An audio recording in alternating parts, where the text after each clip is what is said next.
بسم اللہ الرحمن الرحیم۔ نہج البلاغہ کلمات قصار کے 456ویں کلمے کے اندر میرے مولا ارشاد فرما رہے ہیں، حضرت فرماتے ہیں لِأَنَّهُ لَيْسَ لِأَنفُسِكُمْ ثَمَنٌ إِلَّا الْجَنَّةُ فَلَا تَبِيعُوهَا إِلَّا بِهَا۔ اے انسان، اب جملہ دیکھیں مولا علی کا، اے انسان تیری قیمت جنت کے علاوہ کچھ اور نہیں ہے، اور اپنے آپ کو مت بیچنا سوائے جنت کے، یعنی تیری کم سے کم قیمت جنت ہے۔ علی نے انسان کی کم سے کم قیمت جنت لگائی ہے، زیادہ سے زیادہ نہیں لگائی۔ بھائی بولیں گے تو میں بولوں گا۔ علی نے کم سے کم قیمت ہماری جنت لگائی ہے، اس سے نیچے والی چیزیں تو ہماری قیمت ہی نہیں ہے۔ کم سے کم میری اور آپ کی قیمت جنت ہے۔ فلا تبیعوها الا بها، جنت کے علاوہ اپنے آپ کو کسی چیز کے عوض بیچنا نہیں، کم سے کم قیمت ہے۔ لہذا ارشاد ہو رہا ہے ان اللہ اشترى من المؤمنین انفسهم واموالهم بان لهم الجنہ، اللہ مومنین سے ان کے مال اور ان کی جانوں کو خریدتا ہے جنت کے بدلے میں۔ یہ کم سے کم قیمت جنت ہے۔ زیادہ سے زیادہ کیا ہے؟ کم سے کم قیمت جنت ہے۔ زیادہ سے زیادہ میری اور آپ کی قیمت کیا ہے؟ زیادہ سے زیادہ میری اور آپ کی قیمت ہے مرضات الہی کو حاصل کر لینا، اللہ کی مرضیوں کو حاصل کر لینا، یہ سب سے زیادہ قیمت ہے۔ اب علی نے کم سے کم قیمت ہماری بتا کر اپنی زیادہ سے زیادہ لگا کے بتایا۔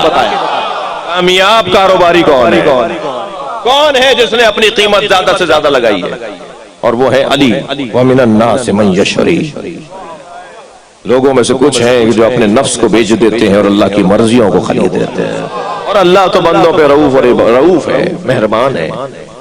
اپنے آپ کو بیچا ہے، اللہ کی مرضیوں کو خریدا ہے۔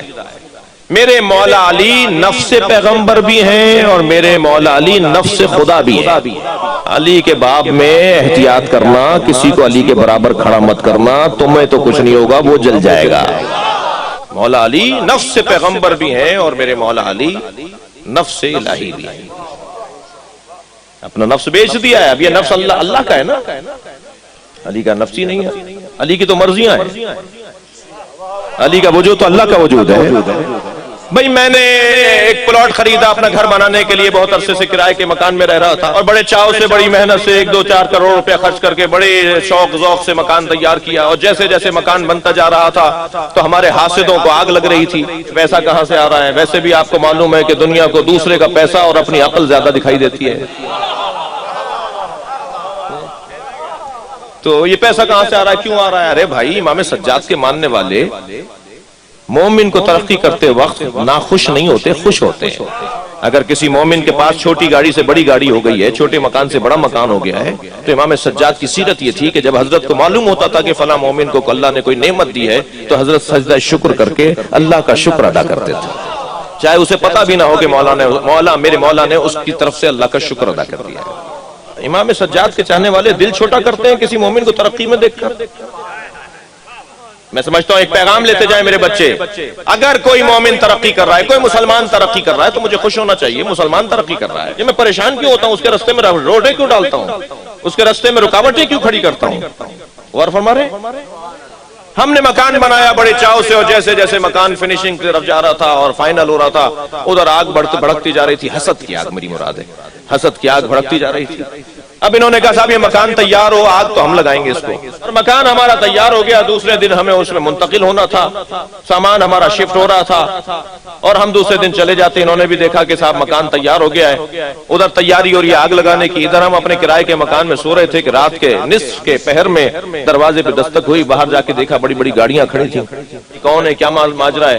کہ نہیں جی سرکار کے لوگ، اسٹیٹ کے لوگ آئے ہیں، ریاست کے لوگ آئے ہیں، آپ سے ملنا چاہتے ہیں۔ ہم نے بٹھایا، انہوں نے کہا جی یہ 2 گلی بعد جو آپ نے مکان بنایا ہے، یہ مکان اتنا اچھا ہے کہ اسے ہم خریدنا چاہتے ہیں، ریاست خریدنا چاہتی ہے۔ ہم نے کہا جی ہم نے تو بڑی محنت سے بنایا، اپنے لیے بنایا ہے۔ کہا کتنے میں بنایا ہے؟ ہم نے کہا جی 2 کروڑ روپے میں۔ کہلے ہم آپ کو 10 کروڑ دینے کو تیار ہیں، اس کے علاوہ سرکاری مراعات بھی دینے کو تیار ہیں، ہم آپ کو اور جو چاہتے ہیں وہ دینے کو تیار ہیں، جو آپ کہیں گے وہ ہم کرنے کو تیار ہیں۔ ہم نے سوچا بھائی 2 کروڑ کا بنایا تھا، اتنا کچھ مل رہا ہے تو سودا برا نہیں ہے۔ ہم نے اپنے کاغذات مکان کے ان کے حوالے کر دیے، انہوں نے وہ ساری مراعات ہمارے حوالے کر دیں۔ ہم سکون سے جا کے سوچ گئے کہ ایسے 4 اور مکان بھی بنا لیں گے۔ اب ہم سو رہے تھے اور ایک مرتبہ شور شرابے کی آوازیں آئیں، ہم باہر نکلے تو دیکھا کہ اس گھر میں آگ لگ رہی ہے، اور سارا محلہ نکل کر باہر کھڑا ہو کے اس جلتے ہوئے گھر کو دیکھ رہا تھا. اس مجمع میں آگ لگانے والا بھی کھڑا تھا اور ہم بھی کھڑے تھے. آگ لگانے والے کا جو چہرہ تھا وہ ہماری طرف لگا ہوا تھا کہ اس کا چہرہ کیسا ہے, اور ہمارے چہرے کا اطمینان اسے مار رہا تھا.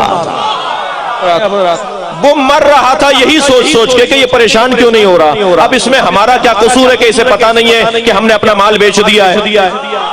اب شب ہجرت میرے مولا نے اپنی جان بیچ ڈالی اور اللہ سے مرضیاں لے لی. اب جتنا علی کا نقصان کرو گے علی کا تھوڑا ہی ہے, اللہ کا نقصان ہے. کل قیامت میں اللہ سے تمہارا مقابلہ ہوگا. تم علی کے مجرم تو نہیں ہو, تم تو اللہ کے مجرم ہو. یہ اپنے جان, اپنا مال, اپنی وجود بیچ ڈالا اللہ کی مرضیوں کے واسطے. اور فرمائیں گے کم سے کم قیمت جنت, زیادہ سے زیادہ قیمت رضوان من اللہ, اللہ کی مرضیوں کا حصول.